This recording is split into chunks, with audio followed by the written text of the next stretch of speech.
नमस्कार दोस्तों, स्वागत है आप सभी का। मेरा नाम है इनसाइड AKY और आप देख रहे हैं बातचीत विद इनसाइड AKY। आज हमारे साथ हैं इनसाइड KT जी, जो कि को फाउंडर है inside institute of film making की। आज हम बातचीत करने वाले हैं कुछ डाउट्स जो आपके मन में चल रहे होंगे, कुछ चीजें जो आपके दिमाग में हलचल पैदा कर रही होंगी, उन चीजों को आज हम एड्रेस करते हैं, शांत करते हैं, आपको गाइडेंस देते हैं। तो क्या आप तैयार हैं inside KT ji? Yes, I am ready. Okay, ये एक इंटरव्यू नहीं है, याद रखना, इट्स जस्ट अ कन्वर्सेशन, एक बातचीत है। तो आज हम बातचीत करेंगे उन क्वेश्चंस के बारे में, उन डाउट्स के बारे में जो स्टूडेंट्स के माइंड में चलते रहते हैं। एक बहुत सिंपल जो डाउट है दैट इज कि करियर जो पाथ उनका रहता है फिल्म मेकिंग में या VFX के अंदर, वो लोग डिसाइड नहीं कर पाते कि मुझे क्या करना है। इवन जो स्टूडेंट्स हमारे पास भी आते हैं वो भी डिसाइड नहीं कर पाते इनिशियली कि उन्हें क्या करना है। तो आपके हिसाब से क्या चीजें वो देखें, क्या चीजें वो करें, कैसे समझे कि उन्हें क्या करना है? मैं जब भी किसी भी स्टूडेंट से मिलती हूँ या कोई भी यंग फिल्म मेकर से मिलती हूँ, या यूजुअली जो VFX आर्टिस्ट होते हैं उनके फिर भी क्लियर होता है माइंड में, क्योंकि उन्हें पता होता है कि उन्होंने ऑलरेडी इतनी रिसर्च कर रखी होती है कि वो VFX के बारे में जान चुके होते हैं। लेकिन जो फिल्म मेकर्स होते हैं वो थोड़े कंफ्यूज चल रहे होते हैं। वो उनको रहता है कि हम शूटिंग की तरफ ज़्यादा जाएं या हम एडिटिंग की तरफ ज़्यादा जाएं, किस तरफ हमारी मतलब हमें ज़्यादा अपॉर्चुनिटी मिल सकती है। तो वहाँ मेरा उनके लिए एक ही गाइडेंस रहता है, वो सिंपल रहता है। वो ये है कि आपको पहले तो ये समझना पड़ेगा कि what kind of person you are. ये बड़ा इंपॉर्टेंट है, क्योंकि जैसे आप अपने आप को, मैं देखती हूँ कि मुझे स्टोरीज लिखना पसंद है या मुझे शूट करना ज़्यादा पसंद है एज कम्पेयर टू मेरे को एडिटिंग टेबल पे बैठना। तो मैं प्रेफर करती हूँ कि मैं उस तरफ ज़्यादा जाऊँ। तो मैं बच्चों को बताती हूँ अगर आपका इस तरफ ज़्यादा प्रेफरेंस हो, आप डायरेक्शन की तरफ ज़्यादा जाए, ठीक है, आप उस तरफ अपना करियर को बनाएं। अगर आपको लगता है कि भाई मैं एडिटिंग बेटर कर सकता हूँ, मुझे पसंद है, मुझे अपने PC पे बैठ कर अपना वर्किंग करना पसंद है, मुझे और मैं टाइम भी लगा सकता हूँ। काफी लोग तो सिटिंग ही नहीं दे पाते उतनी। हाँ, ये सबसे ज्यादा इंपॉर्टेंट है। तो अब जिनको वो पसंद है वो उस तरफ एडिटिंग के टूवर्ड्स जा सकते हैं। मुझे जो चीज लग रही है अभी के टाइम पे वो ये कि एक तो हो गया कि आप क्या चीज कर सकते हो, एक मुझे से लगता है कि जब आप वो चीज कर भी रहे हो तो उसमें भी क्या करें कि बन जाएं जो भी आप बनना चाहते हो। तो एक जो missing part of the puzzle है वो ये है कि ना प्रोजेक्ट्स करना और प्रोजेक्ट्स को फिनिश करना। मुझे लगता है जब भी कोई सीखता है ना पर्सन, उसको लगता है कि चलो मैं ट्राई करता हूँ, वो ट्राई करता है, जब स्टार्ट करता है प्रोजेक्ट तो बहुत मतलब ऐसे रहता है कि हाँ कुछ कर देंगे, आप मिड जा करके फिर आप वो आपका जो प्रोजेक्ट है वो या तो डेड हो जाएगा, डल पड़ जाएगा। तो इसी को हम कंटिन्यू करते हुए इसी बात को कंटिन्यू करते हैं। मुझे बताओ कि आप इस पे क्या सोचते हो कि इस चीज को कैसे ओवरकम किया जाए, क्या स्टेप्स हम लें कि जिससे स्टूडेंट्स अचीव कर पाए जो चीज वो सोच रहे हैं उसको, या बन पाए जो वो सोच रहे हैं उसको। जो भी स्टार्टिंग में स्टार्ट करें या फिर उनके पास अगर तो आपके पास आप इंस्टीट्यूट में हो या अगर आप ऐसी जगह पे हो जहाँ पे आपको ईजी टू अवेलेबल है, इक्विपमेंट्स अवेलेबल है आपके पास टीम अवेलेबल हो सकते हैं क्योंकि आपके आसपास लोग हैं आपके जैसे, तो आप उस अकॉर्डिंगली अपने माहौल के अकॉर्डिंगली जो है अपना प्रोजेक्ट पहले तो डिसाइड करें। मतलब जो अनरियलिस्टिक अप्रोच नहीं रखनी चाहिए। जो आप कर सकते हो या जो हो सकता है वो चीज करो। अगर आप घर पे हो, आप 2 लोगों के साथ हो, इतनी इक्विपमेंट अवेलेबल नहीं है, तो फिर डे लाइट में जाके शूट करो। बिल्कुल सही है। क्यों फिर आप इतना ज़्यादा ऐसा कॉन्सेप्ट ही क्यों बना रहे हो कि जिसमें कि आप फंस जाओगे बाद में जाकर। तो वो जो रियलिस्टिक अप्रोच है पहले तो वो रखो अपनी स्टोरी के लिए भी। अपनी लिमिटेशन समझो सेकेंडली कि मेरी इतनी लिमिटेशंस हैं, मैं क्या क्या कर सकता हूँ। अगर आपको VFX बहुत अच्छा आता है, आपका एडिटिंग पोर्शन भी बहुत स्ट्रॉन्ग है एज अ पर्सन, और या फिर आपकी टीम में है, तो आप फिर वो टीम में या कोई फ्रेंड है जो कर सकता है आपके लिए काम, जरूर, तो वो आप उसको अपना रख सकते हो स्क्रिप्ट में। लेकिन अगर आपको लगता है कि नहीं ये मेरा अभी नहीं है पोर्शन, तो आप अपनी सिनेमेटोग्राफी के थ्रू भी वो चीज बयान कर सकते हो। तो मतलब इजी काम जो अवेलेबल है वो चीज चूज करो, जो सबसे जो है आपकी उसको समझो, उसके अकॉर्डिंग काम करो, सबसे इजी चीज स्टार्ट करो। इवन हम भी जब शूट करते हैं या कोई भी प्रोजेक्ट करते हैं तो हमारा यही टारगेट रहता है कि स्टूडेंट्स को भी हम ये सिखाते हैं, अगर आप शूट पे गए तो सबसे इजी शॉट पहले करो ताकि आपका फ्लो बन जाए, रिदम बन जाए। अगर आप मुश्किल चीज करेंगे तो वो चीज रुक जाएगी।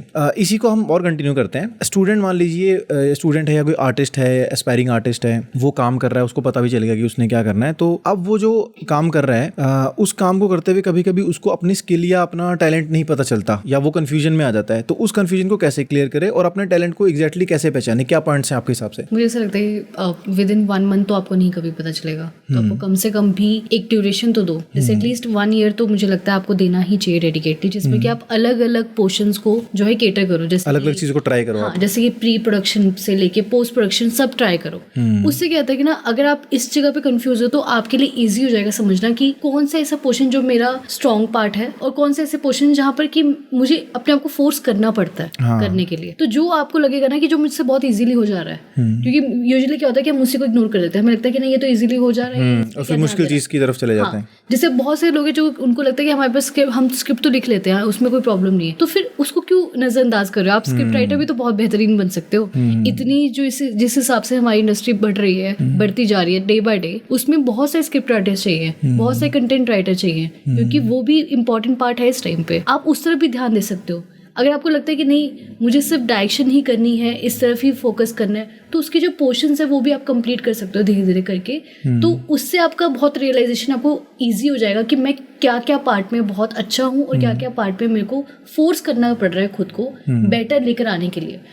इसी में मैं ऐड करना चाहूँगा, जैसे मैंने जो सीखा अब तक, 2 चीज़ें होती हैं, एक है आपका प्रोफेशन, एक पैशन या प्रोफेशन, और एक है आपकी हॉबी। तो हॉबी डेवलप होती है जब आपको किसी चीज़ में इंटरेस्ट आता है, वो पैशन में कन्वर्ट होता है जब आपका मन ही उसी चीज़ में लगे, आपको लगे यार यही चीज़ करनी है बस अब तो। और प्रोफेशन तब बनता है जब आप उसी को अपना प्रोफेशन बना लेते हैं या फिर उसी को आप अपना करियर बना लेते हैं, जिससे आप पैसे कमाने लग जाते हैं कि आपका जो लाइवलीहुड है वो भी उसी से चल रहा है और आपको मजा भी उसी चीज़ में आ रहा है। तो आई थिंक वो जो एक हॉबी से पैशन तक की जर्नी है और फिर पैशन से प्रोफेशन तक की जर्नी है, वो आर्टिस्ट को समझना बहुत जरूरी है। इसको समझने के लिए आर्टिस्ट क्या कर सकता है आपके हिसाब से? जैसे अगर मुझे कोई चीज़ पसंद है और फिर मैं पैशनेट भी होगी, मुझे ये चीज़ करनी है और उसको मैं प्रोफेशन में कन्वर्ट भी करना चाहता हूँ, तो मैं कैसे पहचानूं कि मुझे करना भी चाहिए कि नहीं करना चाहिए? बिकॉज जरूरी नहीं है कि जो आपको अच्छा लग रहा है या आपको मन भी कर रहा है करने का तो आप उसमें बेस्ट ही होंगे, तो वो कैसे पता चलेगा? देखो आज अब हम सबके पास तो फ़ोन तो अवेलेबल है, ठीक है, और अब हमें इतना लिमिटेशन नहीं होना पड़ता, हमें जाकर बहुत सारे आर्टिकल्स नहीं पढ़ने पड़ते। तो आपके पास ChatGPT तो होता है या फिर कोई और भी जो है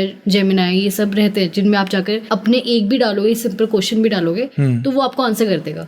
उसके अलावा अगर आपके पास मेंटोर्स है, आप उनसे बात कर सकते हो, ठीक है, कि ये चीज़ें हैं जिसके रिगार्डिंग मुझे वर्क करना है। फॉर एग्जाम्पल स्क्रिप्ट राइटिंग जो है, पहले लगता था कि सिर्फ फिल्म की स्क्रिप्ट्स लिखी जाएंगी या फिर बाकी चीज़ें, तो ऐसा नहीं है। अब उसका ट्रेंड डिफरेंट होने लग गया क्योंकि अब यहाँ पर अलग अलग स्टूडियोज हैं जिनको शॉर्ट फिल्म्स बनाते हैं, शॉर्ट कंटेंट्स बनाने होते हैं, आप वहाँ पर ट्राई कर सकते हो। जरूरी नहीं है आपको बिल्कुल स्टार्टिंग में ही कोई एक बड़ी फिल्म की स्क्रिप्ट मिल जाए। अब ये कैसे पता चलेगा कि इसको मुझे प्रोफेशन में मैं कन्वर्ट कर सकता हूँ नहीं कर सकता हूँ? ये कैसे समझ में आएगा पर्सन? आप ये देख सकते हो कि इसका भी ट्रेंड चल रहा है कि नहीं चल रहा है, क्या चीज़ें चल रही है, क्या ये जो है जो मैंने चूज किया भी है इसमें मतलब अभी अपॉर्चुनिटीज है इंडस्ट्री में या नहीं है। नीड ऑफ द आवर समझना बड़ा इंपॉर्टेंट होता है। पहले तो ये समझना कि उसकी जरूरत भी है कि नहीं है। सेकेंडली, अगर नीड ऑफ द आवर नहीं भी है लेकिन आपको लगता है कि हाँ आपके पास सेकेंडरी कुछ एक पोर्शन है जो जैसे मल्टीपल चीजें लोग समझ लेते हैं, जैसे अगर मान लो मुझे वीडियो एडिटिंग भी आती है, साइड बाय साइड में ये चीज भी कर रहे हो, तो अगर आप वो क्रिएट कर सकते हो, need of the hour create कर सकते हो आप, ये भी चीज है, या फिर आप कुछ डिफरेंट बनाओ उसमें कुछ स्पेसिफिक ऐसा, तो अगर आप वो कर सकते हो तो वो भी आपके पास क्योंकि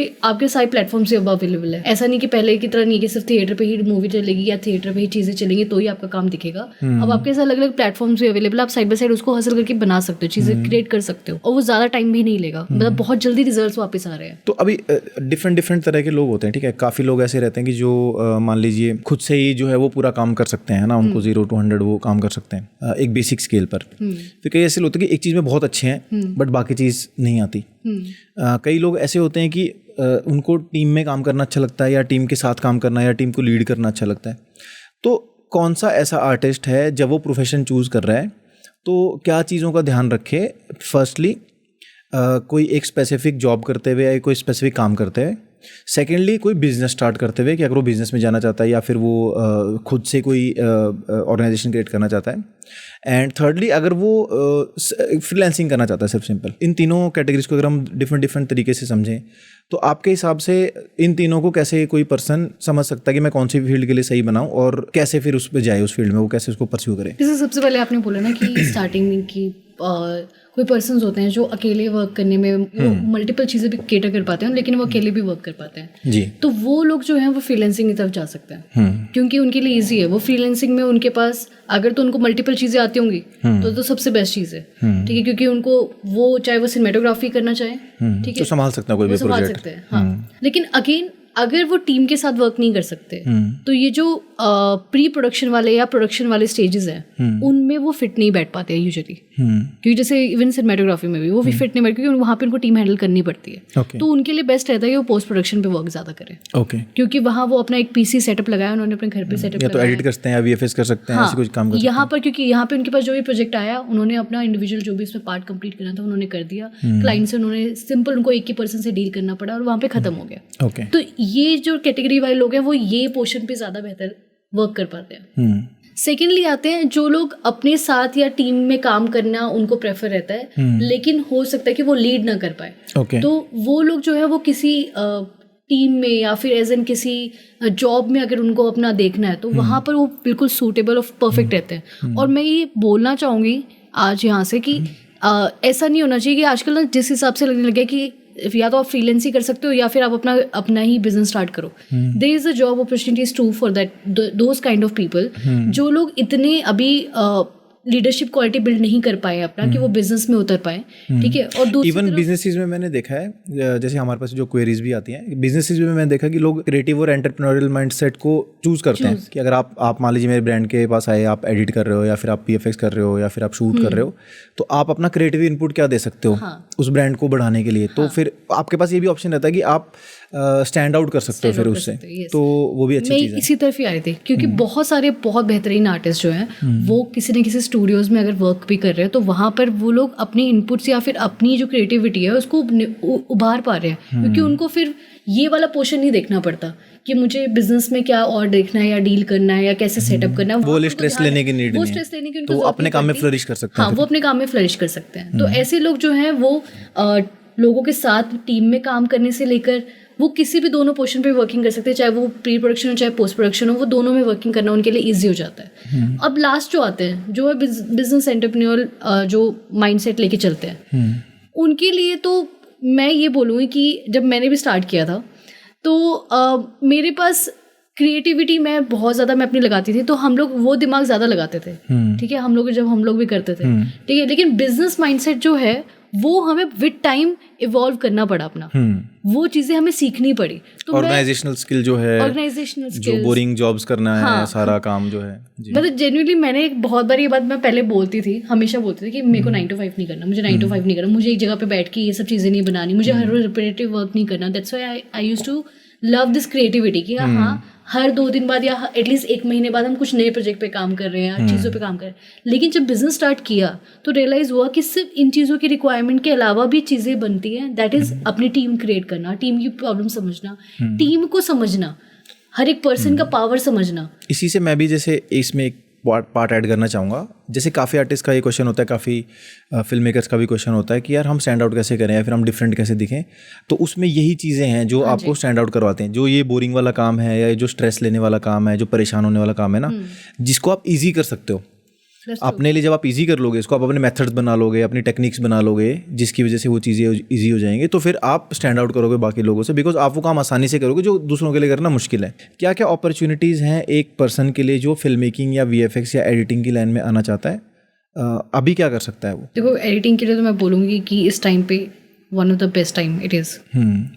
ठीक है, क्योंकि यहाँ पर अब सिर्फ और सिर्फ कोई एड्स के लिए एडिट नहीं हो रहे हैं. जो पहले कैटेगरीज बन गई थी बिल्कुल पर्टिकुलरली, सिर्फ उतने नहीं हो रही हैं अब ये इतना मास मीडिया इतना ज़्यादा बढ़ चुका है, एक्सपैंड हो गया, इतना एक्सपैंड हो चुका है कि हमारे भी खुद रील्स जो होती हैं तो कभी कभी वो आगे भेजे जाते हैं कि आप रील एडिट करो, एंड लिटरली आपको एक रील का भी जिसमें कि आपको अगर बेस आपको करना हो, ज़्यादा तामझाम नहीं छेड़ना है, एक परफेक्ट बेसिक से भी एडिट का भी आप मिनिमम एक रील का भी 500 इजीली ले जाते हो. तो मैं ये बोलूँगी कि ये सबसे परफेक्ट टाइम है पोस्ट प्रोडक्शन वालों के लिए, फ्रीलांसर्स के लिए, क्योंकि बहुत ज़्यादा वर्क है, बहुत ज़्यादा काम आ चुका है. मेरे हिसाब से चीज़ें बड़ी हैं अब, क्योंकि अब और ज़्यादा. तो उसको और की पता कैसे चलेगा? जैसे अभी वही मैं बात कर रहा था कि अपॉर्चुनिटीज़ हैं, तो क्या क्या चीज़ें आपको लगता है कि मेन हम बता सकते हैं खुद से कि यार ये चीज़ें तो हैं, और कैसे फिर बंदा रिसर्च करे कि यार और क्या चीज़ें आई है मार्केट में? मैं बता सकता हूँ. बताओ. आई थिंक सबसे पहली तो चीज़ ये कि जो आपको डायरेक्टली विजुअली समझ में आ रहा है, जो सामने जो फ़ोन में आप देखते हो, फॉर एग्जांपल आप क्या देखते हो, पॉडकास्ट हैं, ब्रांड्स की एड्स हैं, ब्रांड की सोशल मीडिया कंटेंट है, वो सारा जो चल रहा है उसमें बहुत ज़्यादा अपॉर्चुनिटी शूट में भी और एडिट के अंदर भी, एंड इवन वीएफएक्स के अंदर भी. सेकेंडली जो मुझे लगता है जो हायर एंड पे है, इसी का एक हायर वर्जन एड फिल्म्स हो गया, शॉर्ट फिल्म्स हो गया, या फिर म्यूज़िक वीडियोज़ हो गया, उसके अंदर भी जो अभी ग्रोथ हुई है, पंजाब इंडस्ट्री ग्रो हुई है, इवन रीजनल इंडस्ट्रीज जो ग्रो हुई है म्यूज़िक के मामले में तो बहुत ज़्यादा, और OTTs की वजह से रीजनल फिल्म इंडस्ट्री भी जो ग्रो हुई है, तो वो मुझे लगता है कि बहुत बड़ा एक ओपनिंग है, एक बहुत ज़्यादा काम के लिए और जॉब्स के लिए वो चीज़ खुल गई है कि जहाँ पर आप काम कर सकते हो. थर्ड, मुझे लगता है स्पेसिफिक जो जॉब्स हैं वो विद टाइम आता है, ऑफ कोर्स विद एक्सपीरियंस आता है, बट अगर आप स्टार्ट करोगे तभी उस एक्सपीरियंस तक पहुंच पाओगे. तो स्पेसिफिक जॉब्स का भी जो एक दायरा है वो बढ़ गया है, बिकॉज पहले आपके पास 2-3-4 मेन रोल्स होते थे जो पर्सन को करने होते थे, अभी वो चीज़ें ज़्यादा हो गई हैं. अभी इवन ऐसे काम आ गए हैं जो पहले ऐसा लगता था कि शायद एग्जिस्ट भी नहीं करेगा ड्यू टू टेक्नोलॉजी.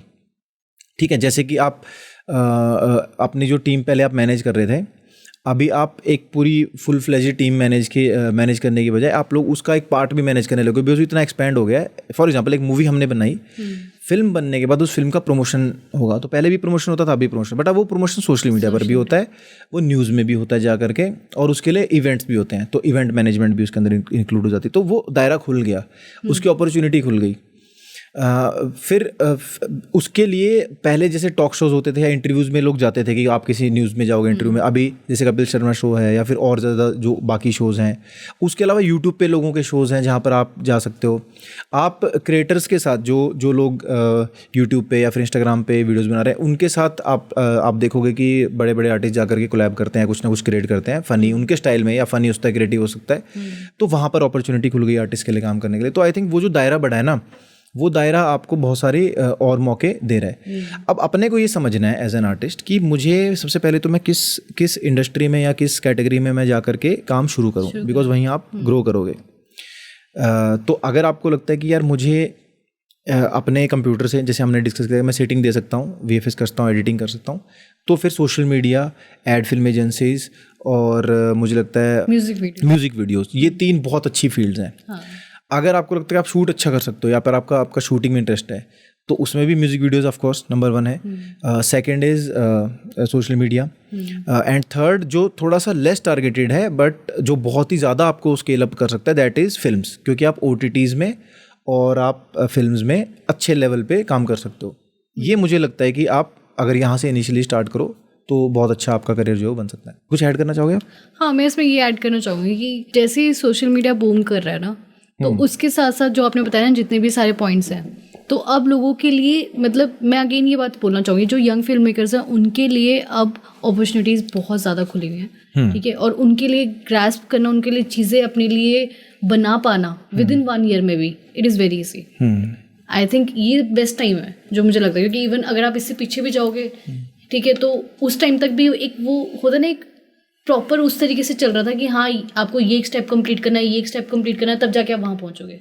लेकिन अब वो चीज़ ऐसी नहीं है, अब यहाँ पर इस तरीके से है कि आप जहाँ जाना चाहते हो, जहाँ जितनी जल्दी अपनी चीज़ें निकालना चाहते हो, वो चीज़ आपको मिल जाएगी। इसमें मेरा एक डाउट है, जैसे आपने बोला कि आपको जल्दी चीज़ें मिल जाती हैं, और ये हर पर्सन की एक नीड भी होती है कि यार मेरे को जल्दी से सक्सेस मिले, या जो चीज़ गोल है मेरा अचीव हो, तो या ओवरनाइट मुझे सक्सेस मिल जाए, ज़्यादा उसके लिए हार्ड वर्क ना करना पड़े। हालांकि अपनी जो कंट्री है उसका मतलब दूसरा नाम ही हार्ड वर्क है। मतलब इंडिया में अगर कोई पर्सन ये बोलता है कि मैं मेहनत करता हूँ या हार्ड वर्क करता हूँ, तो वो कोई बताने वाली बात नहीं, ऐसा कौन है जो नहीं करता है। तो इस चीज़ के रिलेटेड मैं चीज़ पूछना चाहूँगा कि उससे जो थोड़ा सा ध्यान शिफ्ट हो रहा है लोगों का, है ना, या फिर जो लोग नहीं करना चाहते, या फिर आजकल एक ये, क्योंकि आप देखते आपको इतना कंज्यूम आप करने लगे हो, देखने लगे हो कि हाँ यार इतना जल्दी वो चीज़ मिल रही है, तो आपके हिसाब से वो कैसे मिले किसी को कि जल्दी से आप ग्रो कर जाओ? पहले तो आपको स्पेसिफिक होना पड़ेगा, ये बड़ा इंपॉर्टेंट है, और जो ट्रेंड में है चीज़ें उसके टूवर्ड्स ज़्यादा जाने पड़ेगा। अगर जैसे अब आप बात करोगे तो मेरे हिसाब से वीडियो एडिटर्स और किसी को VFX आता है, तो वो बहुत जल्दी जो है एज अ फ्रीलांस करके भी कम्प्लीटली अपने आप को, विदाउट कोई टीम बनाए, विदाउट कहीं पे ज़्यादा अपने आप को करे, वो कर सकता है। 6 महीने वगैरह वो लगाएगा, 6 महीने अपना काम भी रेडी करेगा, एंड फिर वो पोस्ट करेगा, तो उसको बहुत जल्दी वो चीज़ें मिल जाएंगी अब। लेकिन अगर आपको वो ओवरनाइट सक्सेस जो है वो बस 1-8 दिन के लिए चाहिए, या फिर थोड़े टाइम के लिए चाहिए, और वो उतनी स्टैग्नेंट चाहिए, तो ठीक है। लेकिन अगर आपको स्टैंड आउट करना है, तो उसके लिए ओवरनाइट सक्सेस नहीं आती। अभी भी वही प्रोसेस है, अभी भी आपको अपने लिए मेहनत करना पड़ेगा, अपनी नीश को और ज़्यादा जो है उभारना पड़ेगा, लोगों तक लेके जाना पड़ेगा। जो आपको और क्या स्किल्स हैं जो अटेन कर सकता है पर्सन अपने मेन स्किल के अलावा, जिससे कि वो लॉन्ग टाइम तक उस फील्ड में अच्छा कर सके, ग्रो कर सके? क्या वो चीज़ें हैं जो अगर कोई पर्सन अप्लाई करता है तो वो ग्रो करे और ज़्यादा उस फील्ड के अंदर? मेरे हिसाब से तो ऑब्जर्वेशनल स्किल जो है वो अपनी ग्रो कर सकते हैं एज एन आर्टिस्ट आप, क्योंकि वो बड़ी इंपॉर्टेंट है। जितना टाइम ट्रेंड चेंज होता जा रहा है, हो रहा है, आपको भी उसके साथ चेंज होना पड़ेगा। तो अब वो ऑब्जर्वेशन स्ट्रांग रहेगी तो आप कर पाओगे, नहीं होगी तो फिर आप अगर आपने जो पुराना प्रोसेस जिस हिसाब से स्पीड चल रही है उस हिसाब से चीज़ें चेंज भी हो रही है। हमने भी अडेप्ट की है, अडेप्ट करना, जैसे आप भी अडेप्ट कर रहे हो, आप भी अपने प्रोजेक्ट्स में यूज़ करते हो, चीज़ों को बेटर वे में यूज़ करते हो, AI को यूज़ करते हो, हम बाद में अभी डिस्कस भी करने वाले हैं, लेकिन AI को आप यूज़ भी करते हो, लेकिन किस तरीके से यूज़ करो उसको अडेप्टेशन करना बड़ा इंपॉर्टेंट है। कहाँ करना है उस चीज़ को रखना चाहिए। सेकेंड है फोकस होके एक ही तरफ जो है आप अपना चलते जाओ, और उस गोल ओरिएंटेड जो चीज़ है उसको छोड़ो मत। नाइस, ठीक है, कंसिस्टेंटली आप फोकस होकर काम करो, काम करना पड़ेगा। आप ऐसा नहीं सोच सकते कि 4 दिन किया, ठीक है, फिर उसके बाद ब्रेक आ गया क्योंकि नहीं कुछ या डाइवर्ट हो गई, कुछ और चीज करने लगे, कुछ और करने लगे, चलो इससे भी कमा लेते हैं, इससे भी कमा लेते हैं। ऐसा नहीं हो सकता। आपको एक ही तरफ निकलना पड़ेगा, तभी जाके उस चीज पे बार बार हिट करोगे, तभी जाके वो नील वहां पर स्ट्रांगली फर्मली वहां पे रहेगी। जी जी। तो ये 2 पॉइंट्स है जो मुझे लगते हैं, आप बता सकते हो इसमें और। मुझे लगता है कि भाई अपनी जो एक्स्ट्रा स्किल्स हैं, जो एडिशनल स्किल्स हैं, उसको इम्प्रूव करें साथ साथ, और कंसिस्टेंटली काम करें। काफ़ी बार ऐसे होता है कि और एक जो चीज़ रहती है ना कि जब आप कुछ नहीं कर रहे हो ना, उस टाइम पर आप क्या कर रहे हो वो बहुत इंपॉर्टेंट है। जब आपके पास कोई काम नहीं है, उस टाइम आप क्या कर रहे हो बहुत इंपॉर्टेंट है। आपका माइंड कैसे काम कर रहा है, क्या चीज़ आप सोच रहे हो, तो वो मुझे लगता है आपको डिफाइन करती है आपके कैरेक्टर को। जैसे कि आप मान लीजिए अभी कुछ काम नहीं है आपके पास, तो आप कोई नया प्रोजेक्ट सोच रहे हो, या कोई आपने पहले प्रोजेक्ट किया था उसको रिफाइन कैसे करता हूँ, अपनी चीज़ों को बेटर करने की सोच रहे हो, या आपकी चीज़ें अनअरेंज है उसको अरेंज करने की सोच रहे हो, या अपने पर्सनैलिटी पे काम कर रहे हो। ये चीज़ें बहुत इंपॉर्टेंट है। तो ये मुझे लगता है ये किया जा सकता है अपने आप को और बेटर ग्रो करने के लिए। एक मैं इसमें ऐड करूँगी एक चीज़ और, एक मुझे लगता है ना आपको अपना एक रोड मैप बनाना चाहिए, प्लान करना उसमें चेंज करते रहो, लेकिन वो रोड मैप बड़ा इंपॉर्टेंट है। मैंने अपने लिए रोड मैप बनाया था आज से 2018 में, और जो मैंने 2-4 चीज़ें उसमें लिखी थी ना, वो मतलब मैंने फील किया कि वो मैंने अनकॉन्शियसली भी, लेकिन मैंने वो चीज़ करी कंप्लीट। मैंने कभी पढ़ा नहीं जाके वापस वो। मेरे एक सर थे, संदीप सर है उनका नाम है, वो मोटिवेशनल स्पीकर भी हैं, वो कोच गाइड भी करते हैं। तो वो उन्होंने हमारी ओरिएंटेशन ली थी, तो उन्होंने बस एक ही बात बोली थी कि आप ना आज अपना डायरी खोलो, और उस पर ना जो भी डायरी आप यूज़ करते हो उस पर ना 4-5 चीज़ें लिख दो कि जो आपको लगता है आपको करनी ही करनी है। उन 4-5 चीज़ों में मैंने एक चीज़ अपनी लिखी थी कि मुझे या तो I really want to join Indian army as an officer, या फिर मैं अपना बिजनेस बनाना पसंद करूँगी, ठीक है, या एजुकेट करना पसंद करूँगी। एंड फॉर्चुनेटली मैं वही चीज़ कर रही हूँ। नाइस। तो मुझे लगता है वो बड़ा इंपॉर्टेंट है कि आपको लिखना, क्योंकि उससे आपका माइंड हमेशा क्लियर रहता है कि हाँ मुझे इस तरफ जाना है, और आप उसी तरफ ही बढ़ रहे होते हो। तो एक क्लियर पाथ आप चूज कर लेते हो, हाँ, और फिर डाइवर्ट ना हो उससे ज़्यादा। अब जैसे आपने बताया था जो हम बात कर रहे थे, यहीं पे आ जाते हैं, काफ़ी देर हो गई है। हाँ, तो एक मोस्ट इम्पॉर्टेंट टॉपिक। हाँ, तो एक AI का बहुत ट्रेंड है आज के टाइम पे, हम विजुअली देख रहे हैं। तो उस पर दो मेरे क्वेश्चंस हैं। फर्स्टली तो ये कि उसकी इम्पोर्टेंस कितनी है, वो कितना नेसेसरी है, एंड सेकेंडली उससे प्रॉब्लम कितनी है, मतलब वो एक नेगेटिव वे में भी, बिकॉज उसका बहुत प्रेजेंटेशन किया गया। तो पहले हमें समझते हैं कि ज़रूरत क्या है, AI की ज़रूरत क्या है, और वो कितना काम आ सकता है आपके काम के अंदर। AI सबसे पहले तो ये स्टार्ट करता है कि AI की ज़रूरत है या नहीं है। तो मुझे लगता है AI की ज़रूरत है, तभी AI है अब। जी, ठीक है, क्योंकि एक ह्यूमन जो है वो एक्सप्लोरेशन के लिए बना हुआ है, और अगर उसने मशीनरी से भी इतना आगे फ्यूचरिस्टिक काम कर लिया है कि वो उसको एज एन असिस्टेंस भी यूज़ कर सकते हैं बेटर, ताकि और चीज़ें निकल के आ सके बहुत जल्दी। क्योंकि जब मैं स्टडी कर रही होती थी तो मुझे 4 अलग पेपर्स पढ़ने पड़ते थे, या फिर मुझे 4 अलग चीज़ें समझनी पड़ती थी। अभी यहाँ पर बहुत ईजी हो गया है वो चीज़ काम करना, कि आपके पास कंपाइल्ड है, आपने उसको दे दिया, वो आपको आधा काम करके दे देगा, जो कि मुझे शायद नहीं करना अभी। ठीक है, मतलब वो मुझे मैनेजमेंट वाले वर्किंग, जैसे जो छोटी छोटी वर्किंग्स है एज एन एक नॉर्मल स्टूडियो भी, तो वो वर्किंग मेरे लिए बड़ी जल्दी ईजी हो जाती है। लेकिन दूसरी तरफ अगर आप ये बात करोगे कि इस क्रिएटिव इंडस्ट्री में क्या ये मतलब प्रॉब्लम क्रिएट करेगा, मुझे नहीं लगता ये प्रॉब्लम क्रिएट कर सकता है। हाँ, ये ज़रूर हो सकता है कि जो लोग पर्टिकुलरली एक ही काम कर रहे थे उनके लिए थोड़ी प्रॉब्लम क्रिएट हो सकती है, या कोई नॉट सो इम्पोर्टेंट काम करते हैं उनके लिए शायद ये प्रॉब्लम क्रिएट कर सकता है। लेकिन अपार्ट दैट ऐसा नहीं हो सकता कि ये इतनी प्रॉब्लम क्रिएट करे। मुझे तो ऐसा लगता है कि अगर मैं एज एन आर्टिस्ट खुद को देखता हूँ, तो अगर मुझे ही खुद पे सेल्फ डाउट है, हाँ, तो मुझे डर लगेगा। जैसे मैं एक आपको एग्जांपल देता हूँ, मान लीजिए मैं एक आर्टिस्ट हूँ, मैं कोई काम कर रहा हूँ, तो ऐसा तो नहीं कि सिर्फ मैं ही वो काम कर रहा हूँ, या मैं ही VFX कर रहा हूँ, या मैं ही डायरेक्टर हूँ, या मैं ही कोई स्क्रिप्ट लिखता हूँ। सारी दुनिया, इतने सारे लोग और भी हैं।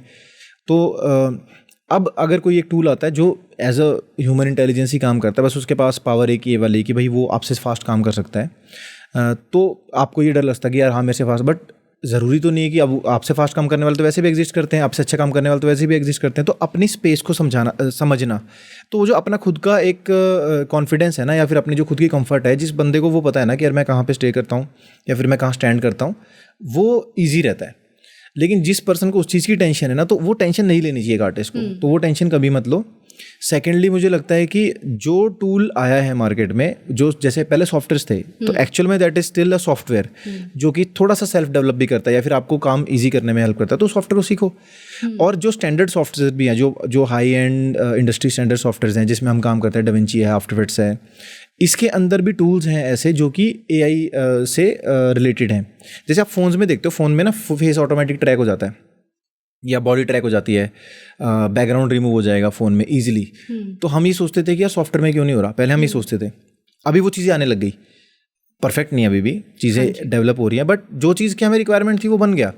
इससे बेनिफिट होता है छोटे स्टूडियो को, मतलब जो 6, 8, 10 लोगों का स्टूडियो है, 20 लोगों का स्टूडियो है, मैं क्या बोलूँगा 50 लोगों तक का भी स्टूडियो है, उसको बेनिफिट होता है बिकॉज वो एक बड़े स्केल का काम अब वो कर सकते हैं।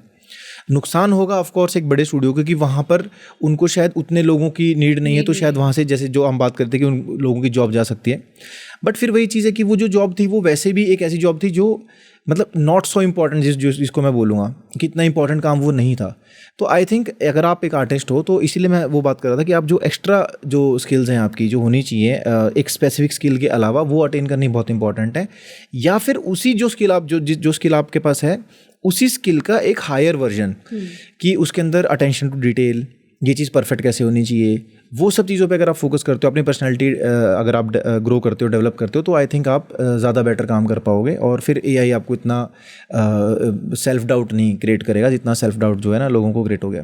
मुझे ऐसा लगता है लेकिन वैसे सेल्फ डाउट आना भी नहीं चाहिए। मैं एज एन आर्टिस्ट जैसे अभी बैठी होती हूँ, अब जिससे पहले मैं फोटो मैनिपुलेशन के बारे में सोची थी, कर भी रही होती थी, अब अगर आप देखोगे तो वो बड़ी जल्दी आप वैसे फोटो मैनिपुलेशन वैसे हो जाती है। प्रॉम्प्ट, लेकिन अब प्रॉम्प्ट लिखना भी तो आना चाहिए, प्रॉम्प्ट लिखना भी आना चाहिए, एंड इवन आपको अब आपको माइनर डिटेल्स पता होनी चाहिए कि मुझे रिम लाइट चाहिए, तो ये रिम लाइट वर्ड भी है, वो उसी को पता होगा ना जो कर रहा होगा। और मुझे लगता है जो मैं अगर इस पिक्चर में से क्या निकलवाना चाहती हूँ एज एन आर्टिस्ट भी, मेरा माइंड तो इम्पोर्टेंट है ही है। इसको अगर मैं बहुत सिंपली अगर वैसे समझना चाहूँ ना 1-2 लाइन्स में, तो मुझे लगता है कि जो बंदा स्मार्ट है, जो पहले भी स्मार्ट था, जो अभी भी स्मार्ट है, जो स्मार्टली अपना काम करना जानता है, वो फ्लरिश करेगा। लेकिन जो स्मार्ट नहीं है वो फिर फ्लरिश नहीं करेगा। तो इसीलिए आप उसी चीज़ में जाओ जो आप, जहाँ पे आपको लगता है कि आपका मन भी लगता है और आपका टैलेंट भी, जो हम पहले डिस्कस कर रहे थे कि आप जिस चीज़ के लिए आप बने हुए हो, जिस चीज़ के लिए आप बने भी एग्जैक्ट वर्ड नहीं है, मतलब जो आपने बचपन से जो ज़िंदगी जी है, जिससे कि आप डेवलप हुई आपकी पर्सनैलिटी वैसी, या जो चीज़ आपने सीखी है बचपन में, जैसे किसी की लैंग्वेज स्ट्रांग हो सकती है, कोई स्पोर्ट्स में स्ट्रांग हो सकता है, कोई पर्सन प्रॉब्लम सॉल्विंग में, मैथ्स में स्ट्रांग हो सकता है, तो उस अकॉर्डिंग आप चूज़ करो। जो मैथ्स में प्रॉब्लम सॉल्विंग में स्ट्रांग है, वो कोई ऐसे काम करे जिसमें कि उसको लीडरशिप मिले, या फिर वो जिसमें वो कोई प्रॉब्लम सॉल्व करता हो। कोई स्पोर्ट्स में स्ट्रांग है तो वो कोई फील्ड वर्क वाली चीज़ें चूज़ करे। कोई पर्सन अगर लैंग्वेज में स्ट्रांग था तो स्क्रिप्ट राइटिंग या इन चीज़ों से रिलेटेड चीज़ें वो ज़्यादा चूज़ करे, अगर हम स्टिक टू फिल्म मेकिंग रहे हैं तो मुझे लगता है वो अपना स्किल पहचानना वो बहुत ज़रूरी है। उसके अकॉर्डिंग फिर आप आगे जो है ना वो चीज़ें डेवलप कर सकते हो। चलो एक चीज़ और मुझे जाननी है इसी से कि आप आज के टाइम पे as an artist competitive world में पर्सनल ब्रांडिंग अपनी कैसे कर सकते हो, कितनी उसकी नेसेसिटी है, और पर्सनल ब्रांडिंग एक्चुअल में क्या है अगर आप समझाना चाहो तो। पर्सनल ब्रांडिंग देखो, अगर हम बिल्कुल स्टार्टिंग से भी स्टार्ट करें, आज सिर्फ आज की बात नहीं है, हमेशा से हर आर्टिस्ट अपना काम दिखाना उसको आना चाहिए। ये रियलिटी है। आप कभी भी किसी पेंटर को जाके देखोगे ना तो हर पेंटर ट्राई कर रहा होता है, अगर उसके पास कुछ नहीं है ना तो भी वो रोड साइड पे भी लगा लेगा, लेकिन अपने वर्क को लगाएगा ताकि लोग देखें, तभी लोग उससे बाय कर सकते हैं या उसके बारे में जान सकते हैं। आप बड़े बड़े जितने भी आर्टिस्ट के बारे में जानोगे या कोई भी आर्टिस्ट हो, आप उनको तभी समझ पाते हो जब वो अपने आर्ट को प्रेजेंट करते हैं। तो अब जहाँ जिस एरा में हम बैठे हैं, अगर इस एरा में भी आप अगर अपना आर्ट को प्रेजेंट नहीं कर पाओगे तो आप अपनी ब्रांडिंग करोगे कैसे? आप कैसे अपना काम कहीं तक पहुंचाओगे? इतना इजी है कि कोई भी स्क्रॉल कर रहा है वो देख दे रहा है। तो पर्सनल ब्रांडिंग एक्चुअल में क्या चीज़ है, इसको किस चीज़ को पर्सनल ब्रांडिंग बोलोगे आप? Personal branding is who I am, what I create, and what I can provide you. तो लोग आपको और आपके माइंडसेट को और आप किस तरीके की चीजें क्रिएट कर रहे हो उसको देख पाते हैं। कनेक्शन हो गया लोगों के साथ। yes. आप खुद सेल्फ एज अ ब्रांड जो है लोगों के सामने आ रहे हो, लोग आपसे ही कनेक्ट कर पा रहे हैं डायरेक्टली। तो और ये चीज़ की इंपॉर्टेंस कितनी है, मतलब एक आर्टिस्ट को कितना इस चीज़ पे अप्लाई करना चाहिए या फिर कितना इसको सीरियसली लेना चाहिए और क्यों? मुझे लगता है हर आर्टिस्ट को इसको बहुत सीरियसली लेना चाहिए, क्योंकि वो क्रिटिक लेना इज़ वेरी इंपॉर्टेंट। क्योंकि हम डरते किस चीज़ से ले, नहीं तो कोई भी आर्टिस्ट कभी भी अपना काम ना दिखाने के लिए थोड़ी ना बनाता है। हमेशा हर आर्टिस्ट अपना काम दिखाने के लिए बनाता है। बिल्कुल, हम आर्टिस्ट भूखे ही होते हैं कि हमारे पास ऑडियंस हो, कि हम अपना काम दिखा सके। अपने काम को प्रेजेंट, जो भी जैसा भी काम हो, अपने काम को प्रेजेंट करो, ओन अप करो कि ये मेरा काम है। और फिर अगर आपको लगता है कि इसमें कोई कमी है या कोई लोगों को कुछ comment आ कर रहा है, कोई कुछ comment बता कर रहा है, तो कोई आप उसको कुछ improve बता करो। रहा है, तो आप उसको अडेप्ट भी करो और फिर चेंज करो, नेक्स्ट टाइम और चेंज करो।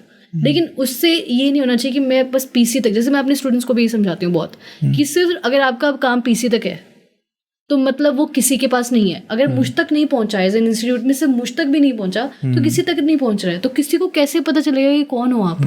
तो काम को शोकेस करना आना चाहिए। यस, इवन अगर हम डायरेक्टली पर्सनल ब्रांडिंग भी नहीं देखें, अगर आप एज एन आर्टिस्ट भी काम कर रहे हो, अगर आपको कोई क्लाइंट का काम करना है, आपको जॉब चाहिए, तो आपको शो रील बनानी पड़ती है। हाँ जी। तो आई थिंक वो बहुत इंपॉर्टेंट, अपने काम को शोकेस करना। हिडन अपॉर्चुनिटीज़ क्या है फिल्म मेकिंग एंड वीएफएक्स में, या फिर वो लेस वॉक्ड पाथ कौन से हैं जो आपके हिसाब से आर्टिस्ट परस्यू कर सकते हैं और उनको बेनिफिट हो सकता है उस चीज़ से?